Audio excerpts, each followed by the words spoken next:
আমায় ছিঁড়ে খাও হে শকুন। এই কবিতা শহীদ শরীফ উসমান হাদি নিজেই আবৃত্তি করেছিল।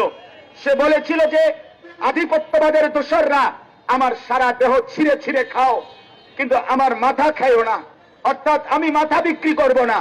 কিন্তু দুশ্মন শহীদ শরীফ উসমান হাদির মাথায় গুলি করেছে, জীবন দিয়েছে, কিন্তু শহীদ শরীফ উসমান হাদি প্রমাণ করেছে ধ্রিম ধ্রিম বাজে গণ তুন্দুবি দামামা, হাকে ধীর শির দেগা লিহি দেগা আমামা।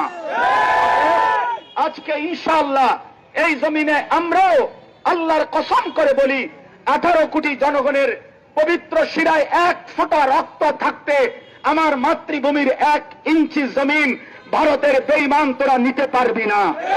এই জমিন 1 রক্ত নয়, 1 হাদি নয়, লক্ষ কোটি হাদির রক্তের পবিত্র জমিনে প্রয়োজনে খুন ঝরবে, কিন্তু আজাদি থাকবেই থাকবে, থাকবেই থাকবে, থাকবে